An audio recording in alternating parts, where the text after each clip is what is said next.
За мөнхөн Гуанжууд явж байна. Тэгээд манай дэлгүүр хэвэн ажиллаж байгаа шүү гэдгийг бас хэлэх гэсэн юм аа. За тэгээд дэлгүүр маань хэвэн ажиллаж байгаа. За тэгээд намайг яагаад Монгол наадмаа үзээч эргүү малаа гэр орондоо амраач гэж байна. Би намайг бол ер нь бол хятад хүн гэж ярьдаг. Намайг бол хужаа мужаа гэдэг 14 жил болж байна. Сошиалын ертөнцид лайв бизнес хойш бүгд хужаа гэдэг. Тэгээ би амралт болгоноороо та хэдийг цагаан сараар амрахт чинь, за та хэдийг наадмаар амрахт чинь, шинжилээр амрахт чинь, хүүхдэмээрээр амрахт чинь би дандаа амралт болгоноороо хятадд байдаг.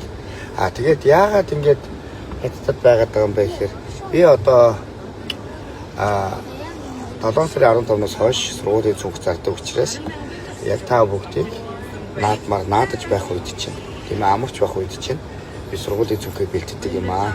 За тэгээд одоо би өөрөө 6 хүүхэдтэй, гадаад дотоод байгаа хүүхдүүдтэй болон өөрөө дагуулж явж байгаа жижиг хүүхдүүдтэй бас гутал хувцас сургуулийн бэлтгэл хийдэг юм аа.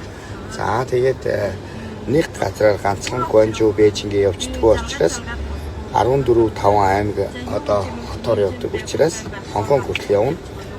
Тийм учраас энэ 20 жилийн турш одоо цүнх зарахтаа энэ та бүгдийг амарч байх хооронд Улаанбаатарт бас унтаж байх хооронд би ажиллаа хийдэг.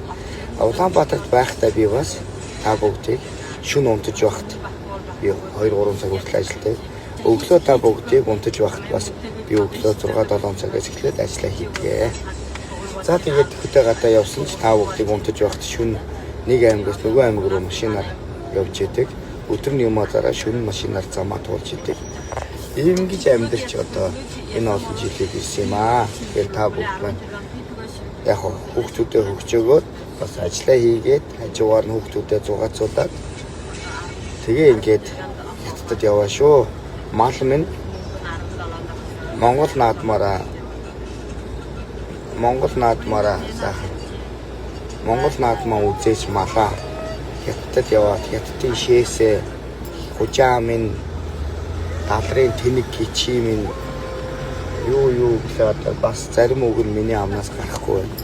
Тэгээд миний хэлдэгч үг байна. Тэгэхээр одоо ер нь бол зарим нь ойлгоорой, уучлаарай. Та бүгд уур хүрээгээд уучлаарай. Мөнхөн ажиллаа хийгээ сургуулийнхаа хүүхдийн бэлтгэлийг хийж гэн.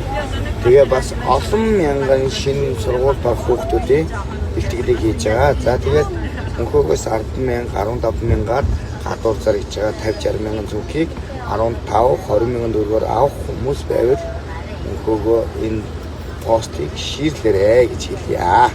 За ууралж байгаа улсууд уучлаарай.